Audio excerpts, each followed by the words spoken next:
We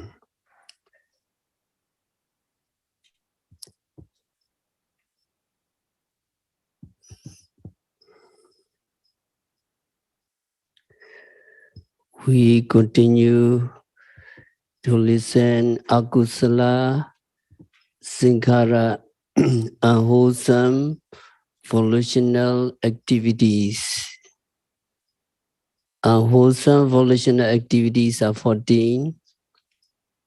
Moha, ahirika, anuttapa, uddhacca. These four are unwholesome, universal mental factors. Akusala saṅkhāra, sabba kusala sararana. Now today we go to another group, Lobha Ditthi Mana.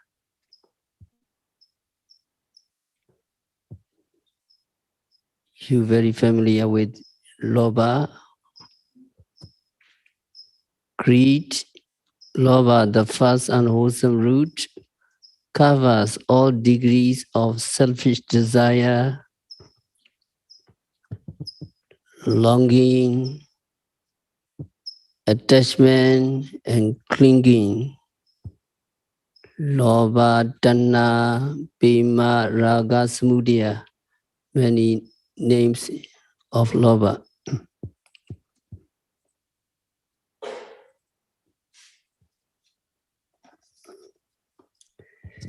Immediately after his enlightenment, Buddha uttered the words regarding Tanna Lobha. He uttered the words regarding Tanna, expressing that he has destroyed Tanna, craving, which is the builder of the house. So after enlightenment, there is no reward for Buddha. Those utterances are recorded in the Dhammapada. Some teachers said that Buddha did not utter these verses aloud, but some teachers said that he said them to himself in silence. Other people said that the Buddha did utter these words. When a person gets free from some bondage, or a prisoner gets free from prison, he will naturally be very happy. When he is happy, then he will say something about the bondage he had been in. In the same way, Lord Buddha, when he became the fully enlightened Buddha, got free from the bondage of existence. That means Buddha will not be reborn, although the present aggregates will remain until his parinirvana, until his death.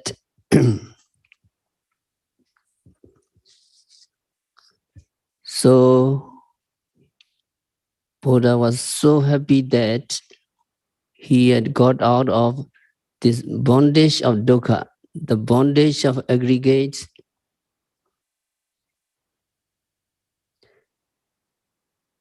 that he uttered these words out of joy, out of pity.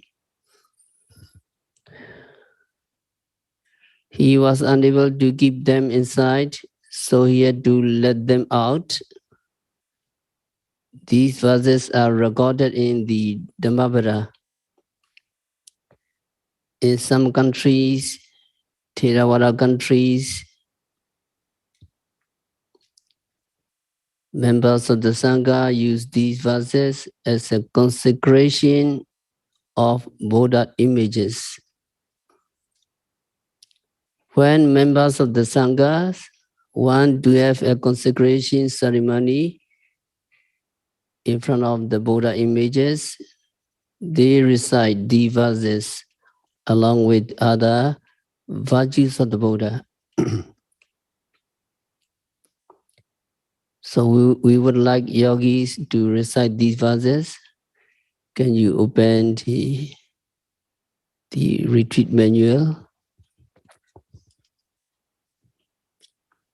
Retreat manual book, page 111.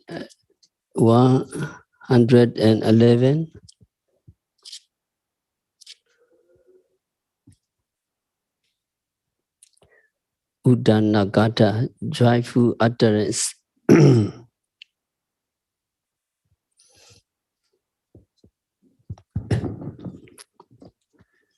Can you follow me? Aneka jati samsaram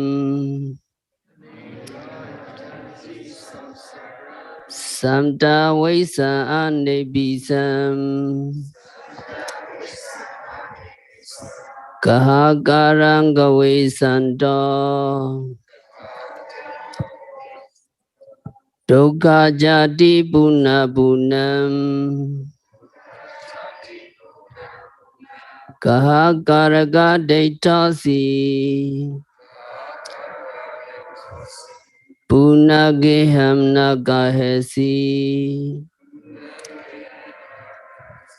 sabate bhasuka begam kahakutam visinkatam Saṅkhārakkhandha jaitam Dhananam kayamejagam. Can we recite together? Aneka jati samsaram Santa vaisa anebisam Kakaranga vaisanto Dukkha jati puna punam Kahakaraka daitasi punageham nagahesi savate bhasuka begam kahakutam visinkatam Saṅkhārakkhandha jaitam Dhananam kayamejagam. Can you follow me in a translation? Through the continuous cycles of births, I wandered not finding. Although having looked for the house builder, sorrowful is repeated births. O house builder, you are seen. You shall build no house again. All your rafters are broken. The rich poor is destroyed. The mind reached the unconditioned. Achieve it the end of Tanha. Achieve it the end of craving. So regarding Tanha, Buddha uttered this verse. That means through many births, in samsara wandered Buddha seeking but not finding the builder of the house. So who is the builder of the house? The builder of the house is Tanha. Tanha is likened to builder of the house. So Buddha compared his rebirth, his existences, and also his aggregates to a house. Then Bodhisattva was seeking the builder of the house, but he did not find the builder of the house, Tanna. He did not find Tanna for many, many lives. 4 incalculable and 100,000 world cycles. So many, many lives he had to find the builder of the house, Tanna. The builder of the house was what? That is Tanna. Bodhisattva was looking for this craving, looking for this Tanna for many, many lives. Since he could not find the builder of the house, Tanna, he had to be reborn again and again. So when he reborn again, what we come later,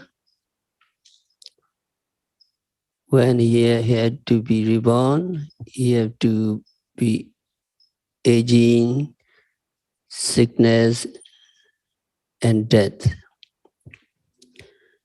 So when he reborn again and again, he have to die again and again. So he said, Dukkha jati puna punan. Sorrowful is birth again and again.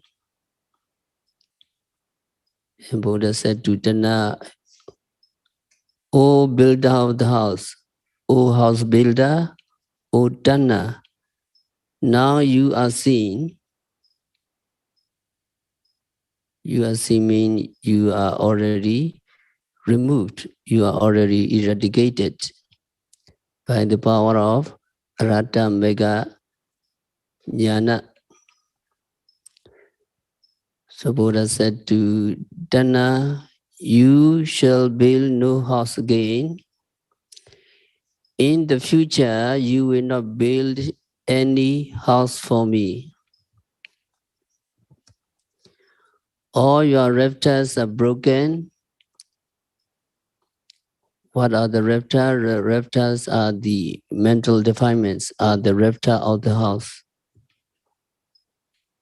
And the rich pool of the house is shattered. All the other mental defilements along with you are destroyed. Rich pool means avijja, ignorance, not knowing the true nature, not knowing the Four Noble Truths, which is like the pinnacle of the rich pool. So that rich pool, avijja, is also shattered. That means that all mental defilements, including avijja and tanha, ignorance and craving, are shattered. Avijja and tanha, ignorance and craving, are broken. And Buddha declared, my mind has attained the unconditioned visankhara. Unconditioned means nirvana. My mind has gone to nirvana, or my mind has taken nirvana as object. Achieve is the end of craving. The end of craving, the end of tanha is achieved. The end of craving, the end of tanha has been achieved. So there will be no more craving for Buddha. If there are no more craving, if there's no more tanha, if there's no more lobha, there will be no more rebirths, there will be no more aging, there will be no more sickness, there will be no more death and dangers. So all the aging, sickness, death and dangers are no more for Buddha after removing the tanha.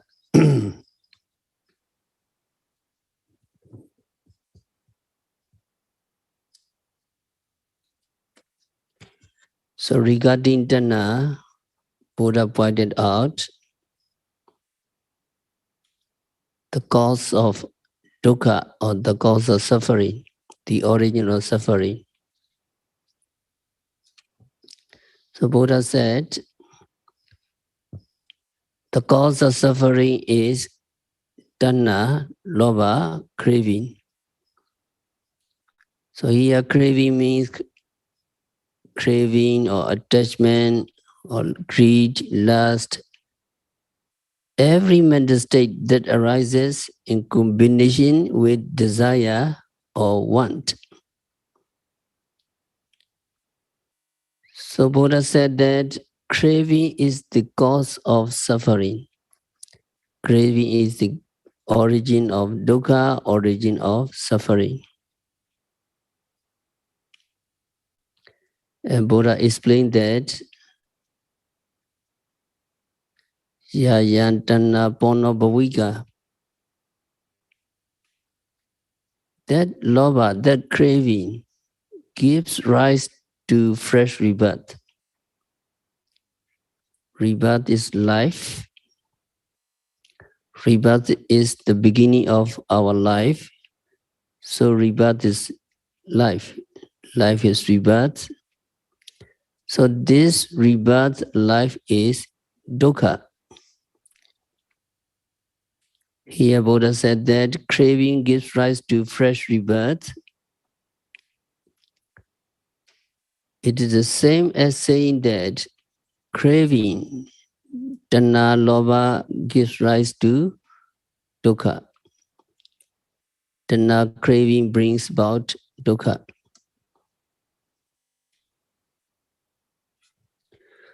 Also, Buddha said that this craving is bound up with nandi raga, pleasure and lust. Actually, pleasure and lust are themselves craving. So craving, lust, pleasure, attachment, greed, they mean the same thing.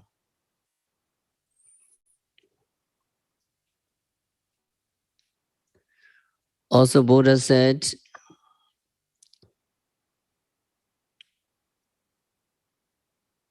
craving ever finds fresh delight here and there.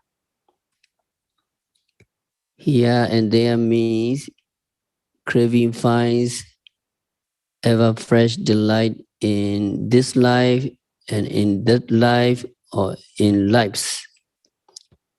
Now it is said that the first active thought moment in one life, in our life, is accompanied by Nandiraga, attachment to this life. Wherever we are reborn, even if we reborn in any realms, if the person is born in hell, the first active moment in that life is always bound up with attachment. So it takes delight in this here and there.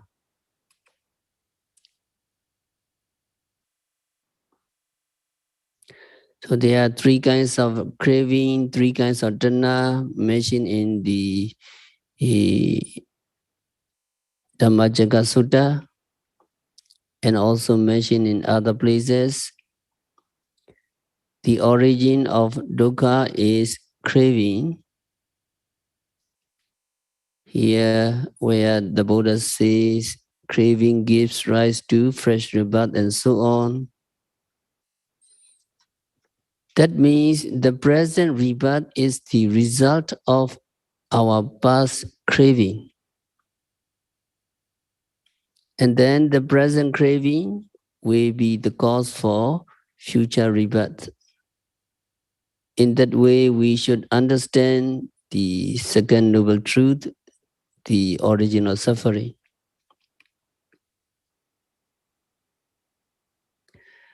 Another way of understanding it, understanding of dana is to consider situation in this life, and we can see that craving causes suffering.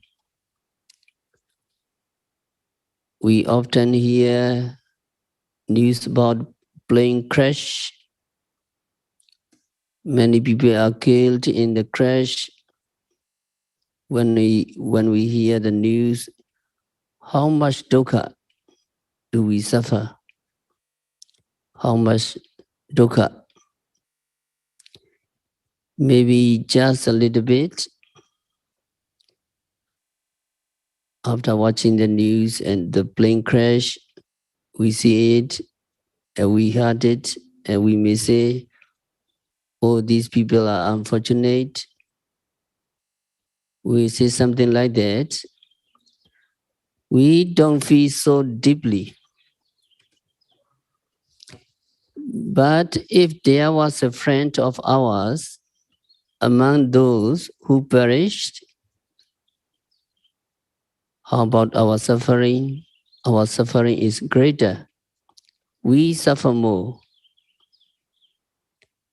What if a relative of ours was in that crash, or very dear person was in the crash? We would suffer a lot. So our suffering actually is not caused by the death of a person. Our suffering is actually the attachment we put on that person. The more attachment we have for that person, the more dukkha we suffer. So more craving, more dukkha, less craving, less dukkha, no craving, no dukkha. So the real culprit here is attachment or craving for that person, and not the death of that person, not the loss of that person. The same is true for things we put much value on. Sometimes the price of the things may not be great, but we put some sentimental value on that things. So we cherish that things. If that things is taken away from us, if that thing is stolen, or let us say if it gets broken, we suffer a lot, because we have put so much attachment, so much sentimental value on the things. So our suffering is not caused actually by the loss of the things. Actually, it is caused by the degree of our attachment we put on that things. If we understand that way, we can understand that attachment causes suffering. The Buddha's explanation goes deeper than that. Actually, Buddha's explanation here is that craving gives rise to fresh rebirth. Now we are all attached to our lives. We don't want to die. We hold on to our lives until the last moment. So strong is that attachment to life that it is the potential, it is the energy to create another life. So even though we die here, the attachment we have created or brings about or gives rise to another birth in the future. So the future rebirth is actually the result of our attachment we have in this life.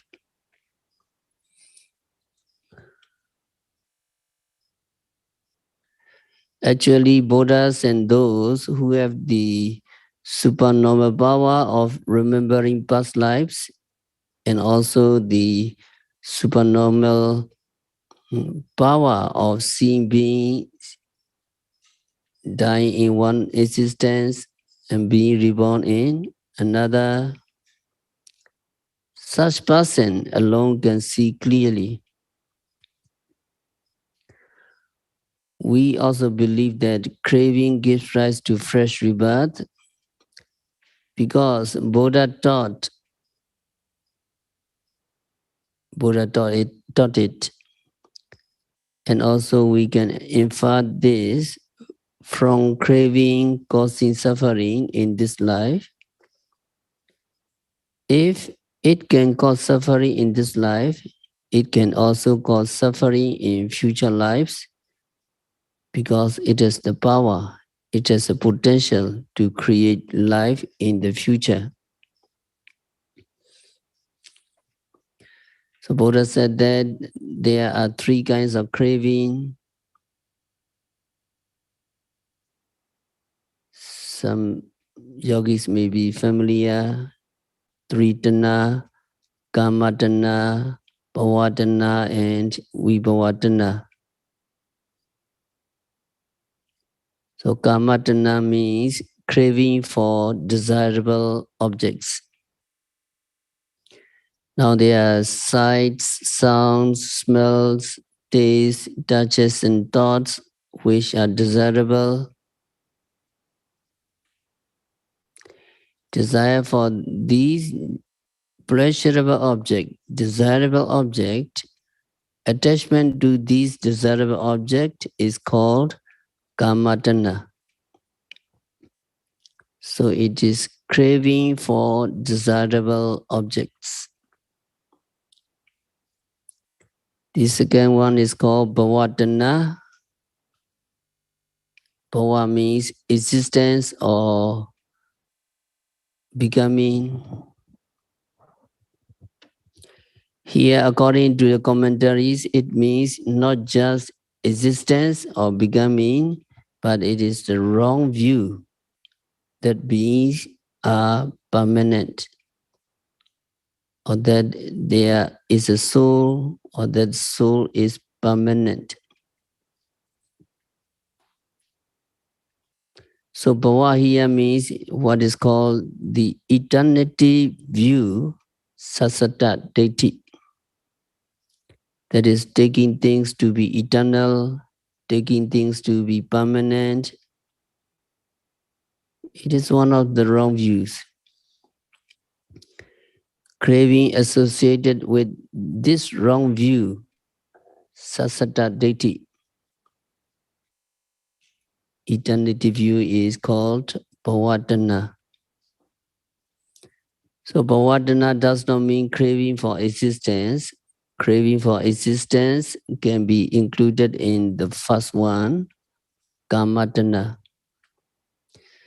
So that is because existence is also a desirable object. Bhavatana here means craving which is accompanied by eternity view, which is associated with eternity view. So you may have the views that things are permanent. You may have the view that things are eternal.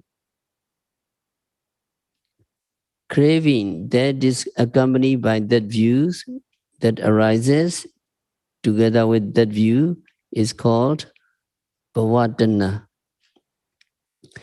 So it is not merely craving for existence, it is craving associated with the eternity view. So another tana is vibhavatana, another views. that takes it that beings die and there is no more of them in the future. They believe in this way. Beings die and then there is no more of them in the future. It is called the annihilation views, Ucheta Ditti. A being is annihilated at death and there is no more of him in the future. So craving associated with that wrong view, craving accompanied by that wrong views is called vibhavatana.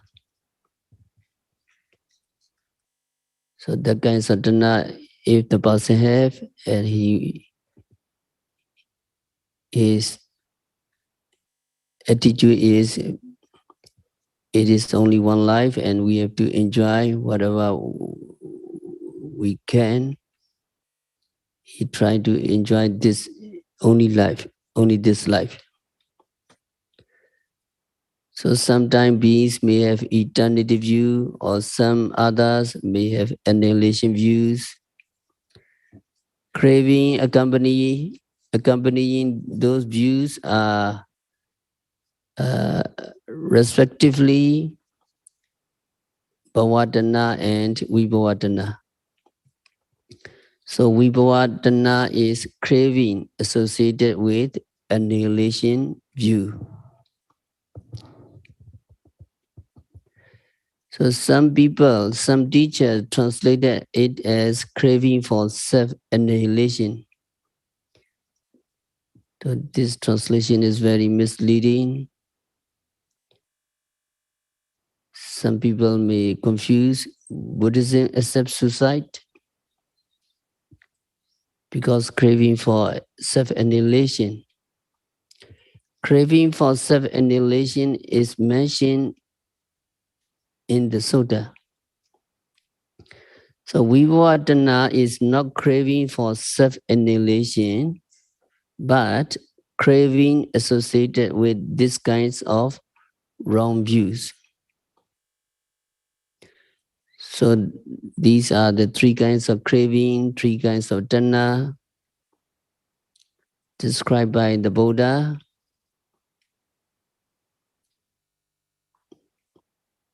In this exposition of the second noble truth, the origin of suffering, tanha lobha. Now a clever physician will not just stop at finding the disease. Clever physician will also find out what causes the disease. In the same way, Buddha first discovered that the worlds of sentient beings has the disease of suffering. He does not just stop there. Buddha also discovered the origin of that suffering, or what causes the suffering. So after knowing the disease and the cause of disease, the next question would be what? Can this disease be cured? In the same way, after understanding that there is dukkha, there is suffering, and there is the origin of dukkha, origin of suffering. So we want to know, after understanding the presence of dukkha, and there is absence of dukkha. We want to know whether the disease of dukkha can be cured.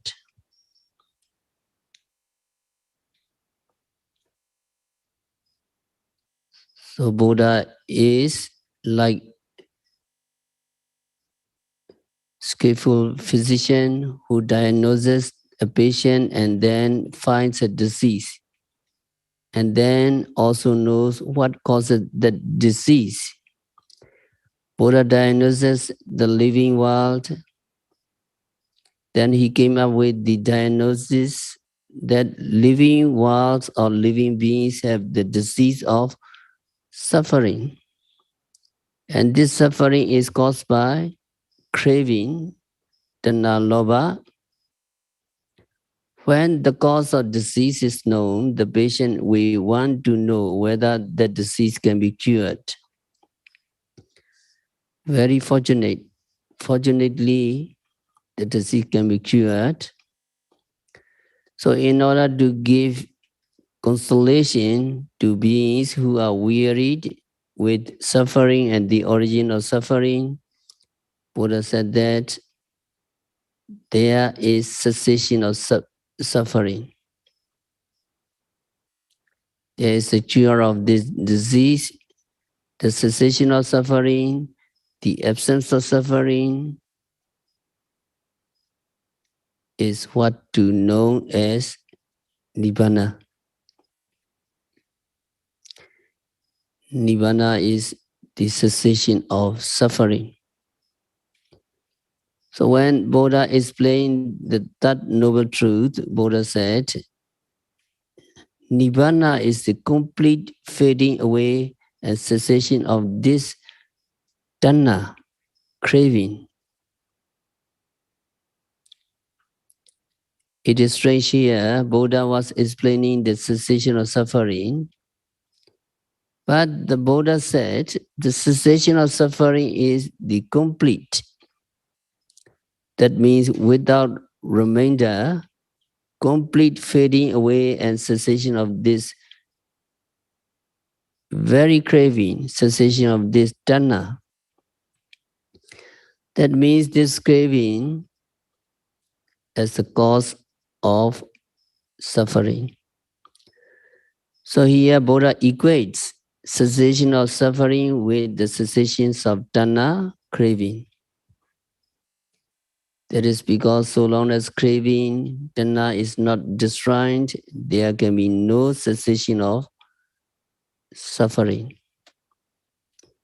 So when the cause is eradicated, then the effect will be eradicated.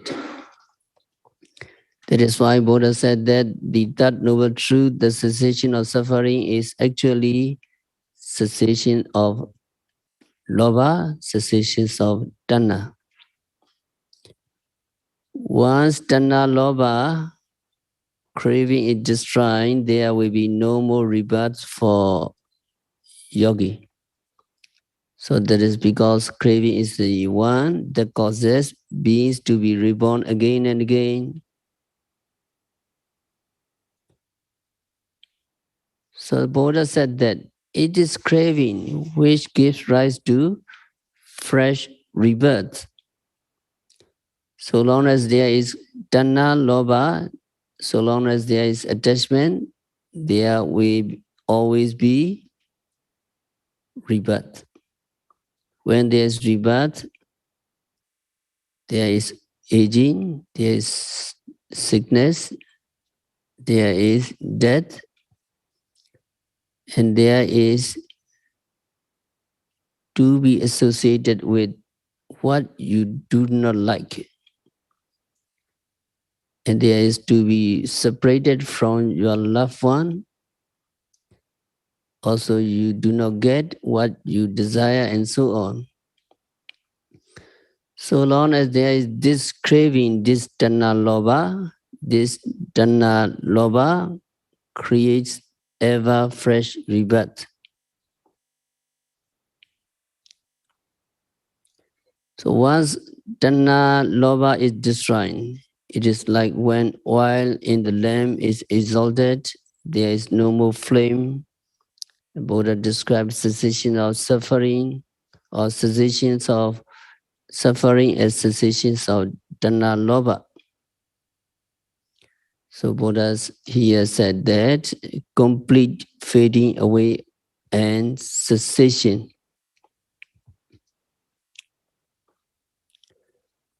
So craving can be abandoned momentarily or temporarily. Now in the practice in the retreat, you are removing craving, you are removing kilesa momentarily and temporarily. But momentary and temporary abandonment cannot give yogis complete freedom from rebirth or complete freedom from suffering.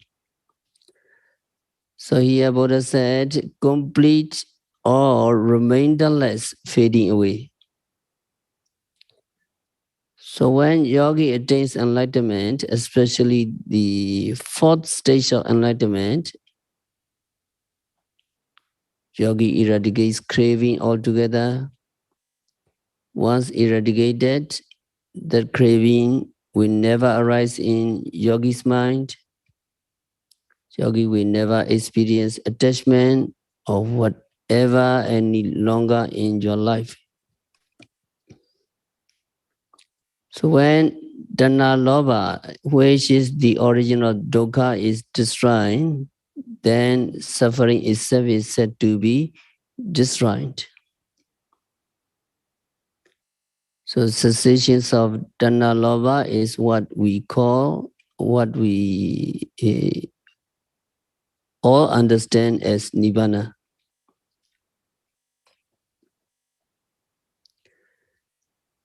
And Buddhas continue.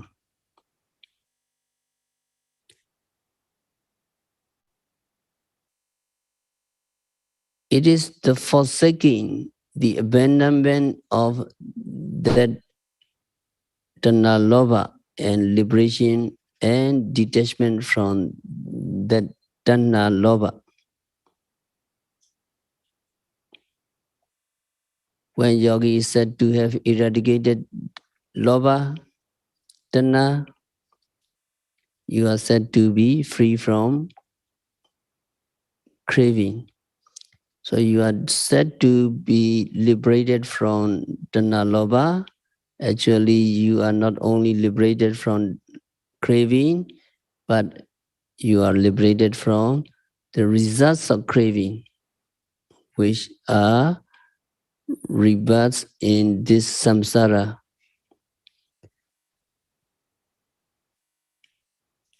So in one discourse, Buddha said, all the Four Noble Truths can be found in this fathom long body. So Four Noble Truths you can find in your body. Truth of suffering, truth of the original suffering, truth of the cessation of suffering, and truth of the path leading to the cessation of suffering. Four Noble Truths in your body. So that means the cessation of Tanna, Lobha can be seen in your own self. That is because Tanna is ours, our own property, and when Tanna is destroyed, when Tanna Lobha is removed, that means you remove the craving which is in you. So Buddha said, or Buddha proclaimed that all Four Noble Truths can be found in this body. Actually, according to Abhidhamma, Nibbana is an external state. So that external state, people who gain enlightenment take as object.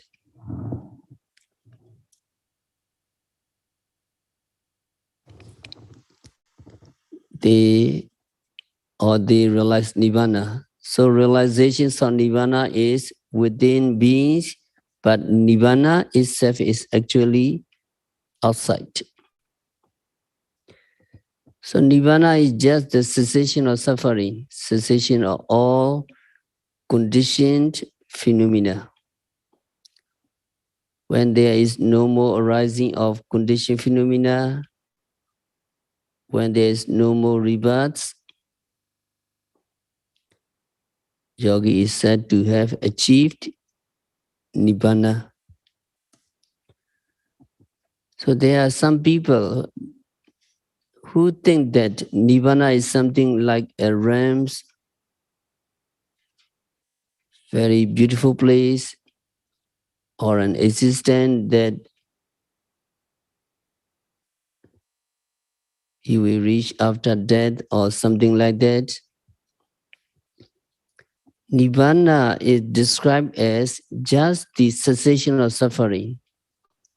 So the cessation of suffering, the extinction of suffering, the extinctions of mental defilements, the extinctions of 5 aggregates of clinging is called Nibbana.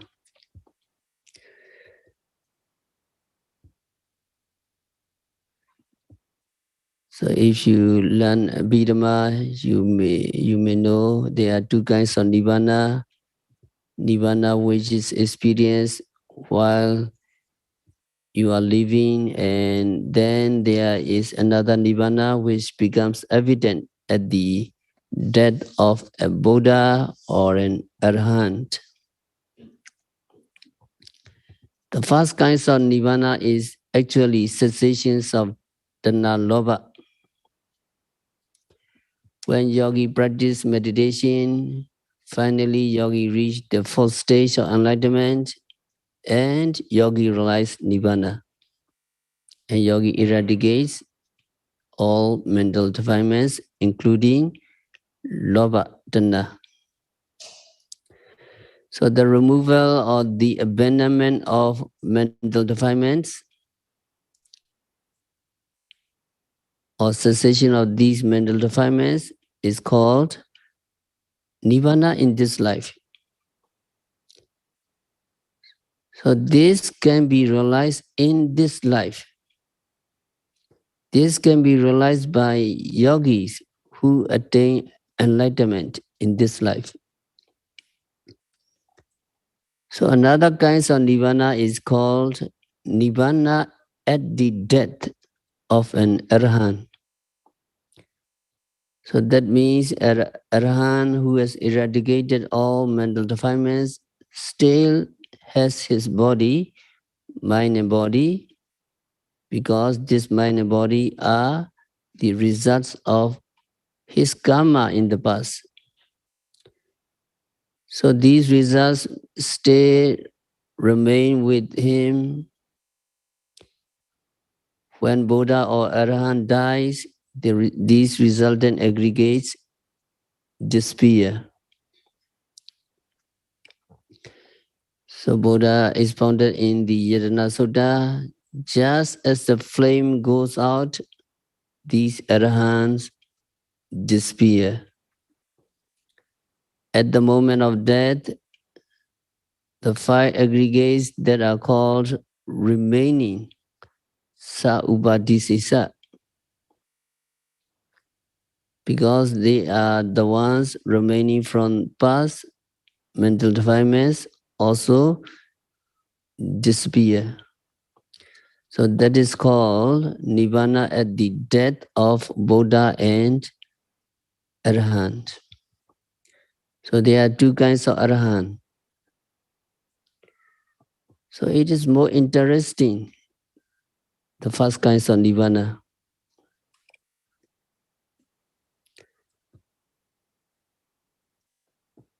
So there is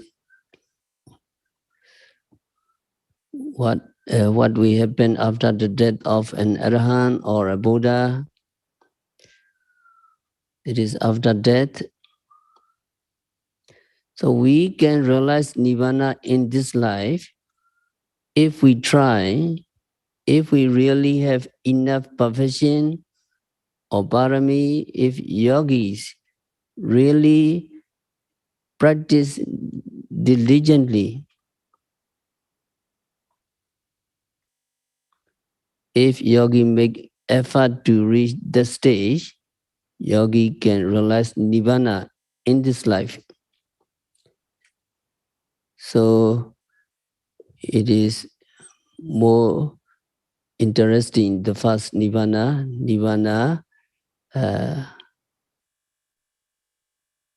uh, in this life.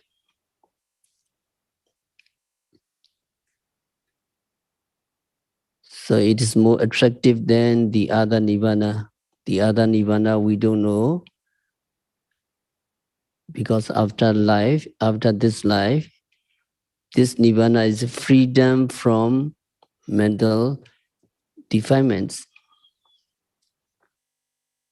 You can see there is a good state if you really free from mental defilements. You have no mental defilements, you have no lobha, attachment, you have no dosa, anger, and you are not attached to anything.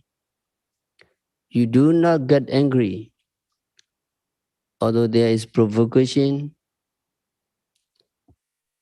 So life is ups and downs always, sometimes ups, sometimes downs. So you are not moved by the ups and downs of life, and you are enjoying nirvana. So that is a state yogis should all try to reach, if possible, in this very life. And if not, it may take 2 lives or 3 lives. So nirvana in this life is more attractive than what will happen after the death of an arahant. So towards this goal, the extensions of Lovadana was this goal, the extensions of mental defilements. Yogi should direct your effort in the practice. So this is the presence of Tanalobha and absence of Tanalobha. You can differentiate. If we have Tanalobha, we suffer, and if we eradicate Tanalobha, we free from suffering. So because of this, you are practicing 4 foundations of mindfulness continuously and precisely. So we have to stop our discourse for today. We will continue tomorrow by practicing vipassana meditation, by observing every phenomena occurring at the 6 senses, by noting rising, falling, sitting, touching, seeing, hearing continuously and meticulously. May all yogis attain nirvana in this life. May all yogis be liberated from all suffering. May all yogis realize the real peace in the very near future. So